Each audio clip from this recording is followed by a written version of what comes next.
Look, I know I haven't been uploading for a long time. I've been so busy and thinking about my life decisions after waiting 7 years for a movie. One day, I'm very bored on my day off from work. I go on Twitter and I just see everyone gushing over this show called Invincible. I saw the cover and I was like, meh, it's another superhero.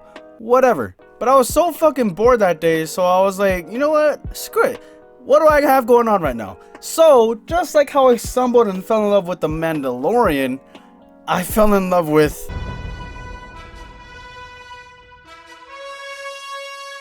Holy shit! This show blew my expectations away so far that I feel like I'll never experience a superhero storytelling that's this amazing. It's sort of close to Marvel's Spider-Man from the PS4 now that I think about it. I never knew the show was even based off a comic book at all. Everyone knows how superhero movies are made nowadays. Some person gains this superpower, sees an enemy destroy, has conflict, and wins at the end of the movie. Same thing every single time. Now, obviously, these are films. It's pretty much impossible to take a very in-depth film about every single character, unless you're Zack Snyder. But even then, the stories sometimes in these movies are just hit or misses. With Invincible, it's a home run. Now beware, there are major spoilers ahead, so please, I advise you to watch the show before watching this. Invincible is a story about a young man named Mark. His father is a superhero, and his mother is just his mother.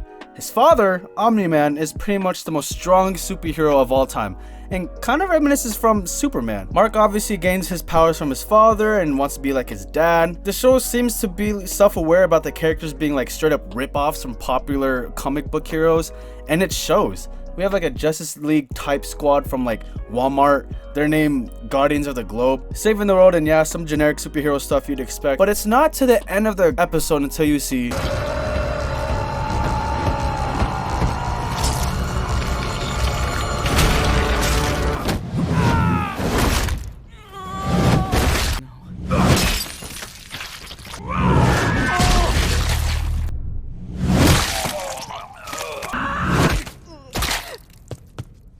After that episode, I had questions. Why did Omni-Man do that? Was he brainwashed? Was he not himself? Is he a Gemini? It's questions like that that'll make the audience stay interested within the show, which is why WandaVision succeeded so much with how mysterious everything was. Within the show, there's so much character building between Mark and the people around him, and although heroes being students in high schools are like one of the biggest cliches ever, at least with this show, Mark is in his last year of high school, so I'm okay with it. So obviously there's a school bully, a love interest, and a friend. How can a movie last without those? The thing that feels human about this show is Mark's decision on his love interest. He helps this girl out named Amber from being bullied, and she has the balls to take him out. Mark obviously is interested with Samantha Eve, realizes that she's taken with this cliche douche boyfriend. So he actually backs off and goes for Amber, which I respect. And even when Sam and Rex break up, Mark is still respectful and isn't busting any moves. Obviously he's in love with Amber, but you get what I'm saying. And it goes both ways. With the relationship between Amber and Mark, obviously there are some issues with time management. Mark is out saving the city and the world, and Amber desperately needs Mark's attention. Obviously, to keep Amber safe, he doesn't tell her his identity, so he creates excuses, and bam! Conflict. He makes promises and he breaks it every single time. On top of his relationship, he's trying his best to keep his grades up in school and to be the best superhero he can, but we all know how that went. Every single day, Mark is struggling in both his personal life and hero life, and as an audience, you start to slip into his shoes and feel the emotions of what he's going through. Another character I love is Samantha Eve. You experience her heartbreak with Rex cheating, her moving on, dealing with school and family issues. It's heartbreaking but empowering by how she handles everything with the outcome of the event she received. Mark's mom has such an amazing arc. She knows nothing about Omni-Man, and slowly as the story progresses, she realizes that there's something wrong with her husband. By the time that shit hits the fan, she gets the truth she deserves. We have this villain who can create duplicates of himself and is very crucial to the story, and even has like some existential crisis in it. While Mark's life is going on, everyone's trying to figure out why the Guardians of the Globe are dead and what happened. Why is Omni-Man the only one alive? I'll keep it short. We have a demon that's trying to solve the case, which I find super cool because demons are well known to be so evil, and in the show he's actually trying to genuinely help. Demon knows that Omni-Man killed the Guardians of the Globe, so we have this very interesting character named Cecil that works with the government and supports superheroes. Cecil takes Demon back to hell before he invokes something with Omni-Man, and at first Cecil seemed like a very lazy written character, and it all pays off in the very last few episodes of the show. The government knows Omni-Man killed him, so Cecil is trying to find a way to stop Omni-Man and why Omni-Man did what he did. Now, the biggest conflict within the show, though, is what everyone is expecting at the end of the season. We have a teenager that is learning to be a hero, and we have a father figure being portrayed as a hero, but underneath is a villain. So, as the story unravels and the characters around Mark figure out that Omni-Man is evil, it builds up the anticipation of Mark finding out what his father's up to. It's the most gut-wrenching feeling ever. The thing I also love about this villain is that Nolan, Omni-Man's real name, he does care about his son. Before the two characters collide, we have a scene of him trying to recite what to say to his son. Time to skip forward, we have Cecil throwing everything he's got to stop Nolan from getting to Mark, and at the same time we have Mark trying to overcome his breakup with Amber. So it's all just overwhelming. Obviously Mark sees his father in trouble and tries to help, knowing nothing about his dad's intentions. They both fight a kaiju. I love giant monsters, I love it. As they both fight, one of the Guardians of the Globe characters comes back to life to get revenge on Omni-Man, leaving no option for Nolan other than killing the hero right in front of Mark. Right there, we have the pure horror, shock, and confusion from Mark. Then it finally reveals that Omni-Man didn't come from a planet that helps other planets. People like him are called Viltrumites and take over planets to assert dominance. So he's been lying to everyone around the world and his family about his purpose to help others. So this leads to Mark and Nolan fighting, and while this is happening, Nolan is trying to explain that humans are useless, and Mark is arguing that they're not. And obviously we have this scene.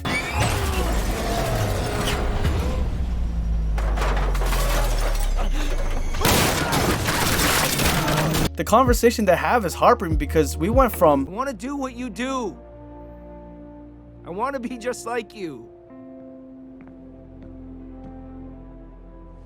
You will be, son. You will.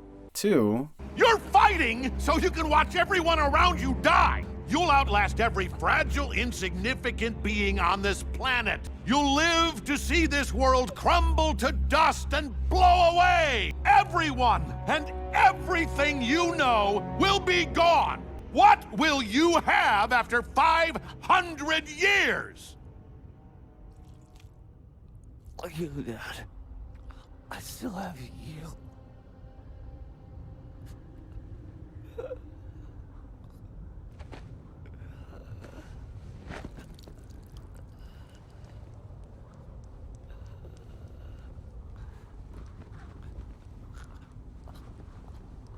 Dad?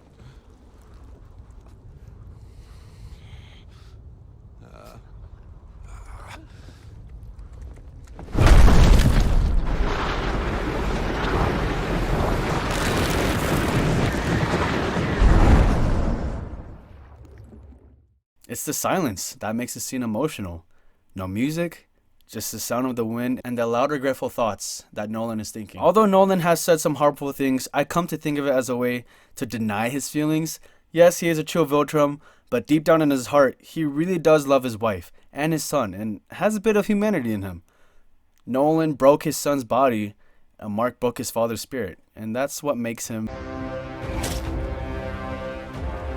Mark gets seriously hurt in every episode, but his spirit for being a superhero is unbreakable, and I find that very inspiring. Now, the show ends with Nolan leaving Earth, Mark recovers, and the season ends with the loose ends from previous episodes that will be brought up in season 2.